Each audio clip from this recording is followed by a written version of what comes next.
Америк нэгдсэн улсын тусгаар тогтнол, эв нэгдэл, эрх чөлөөний болон бахархлын өдөр ирж байгааг тохиолдуулан тусгаар тогтнолын тунхай санал нэгтгэгээр баталсан түүхт 250 жилийн ойн баярын мэндийг ноён элчин сайдын өгүүлдгээр олноос бүрдсэн нэг цул болох танаа ард түмэнд хүргье.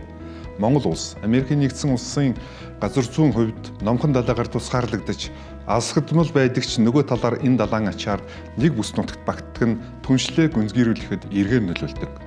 1990-ад онд арьсан тогтолцоонд Монгол улс шилжин шүүх эрх мэдэл суурь өөрчлөлтүүд гарч шударга ёсны үнэт зүйлсийг шинжилэн тогтоох амаргүй үед Америк нэгдсэн улсын олон улсын хөгжлийн агентлагийн зүгээс олон төсөл хөтөлбөрийг амжилттай хэрэгжүүлэх замаар шүүхийн хөгжилд оруулсан хувь нэмрийг залуу хуульч байсан миний бие үргэлж санаж талархалтай явдаг.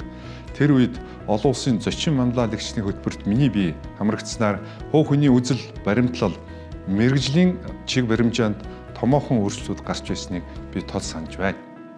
Одоо ч манай улсын шүүх засаглал, Америкийн хамтын ажиллагаа, үргэлжлэн тэлсээр агуулганд улам гүнзгийцсээр байгаад би гэрчлэнэ.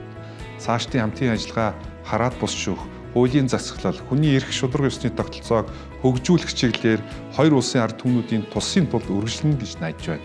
Саяхан надад Америк нэгдсэн улсын конгрессийн дэргэдэх олон улсын манлайлалын төвийн нээлттэй дэлхийн хөтөлбөрт хамрагдах завшаан дахин тохиосон билээ. Энэхүү хөтөлбөрт 2013 оноос эхлэн Монгол улс хамрагдаж өнөөдрийн хүртэл 100 орчим шүүгч ажилтан хагас зүй шахан прокурор мөн хууль тогтоох байгууллагын олон арван төлөөлөгчид оролцсон тус улсын хуулийн салбарт хамтын ажиллагаа эрчимтэй хөгжиж ирсэн бод нэг жишээ боллоо. Хөтөлбөрийн хүрээнд бид эрх зүй төрийн зарчим, шүүх засаглалын эрхэмлэх үнд зүйлстэй танилцахын зэрэгцээ тодорхой сэдвэрээ холбоол хэргийг хялбаршуулан шийдвэрлэх ажиллагаа мөн гэр бүл хүүхдийн шүүхийн цахимжилт, хараат тус болон нээлттэй байдал, эргэн чиглэсэн шүүхийн үйлчлэгээ зэрэг олон сайн туршлагыг үзэж харлаа. Нэмж хэлэхэд энэ зөвхөн мэрэгжлийн хөтөлбөр бос.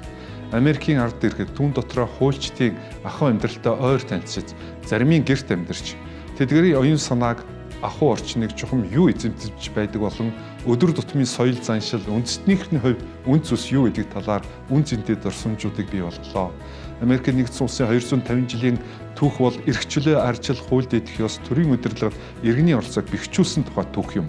Эдгээр арчлын нийтиг үнд зүйлс хүний эрх чөлөөг эрхэмлсэн нэгдмэл арх ашигт манай улсуудын харилцаа хамтын ажиллагаа суурилж цаашид эрчимжийн хөгжих нь тодорхой билээ.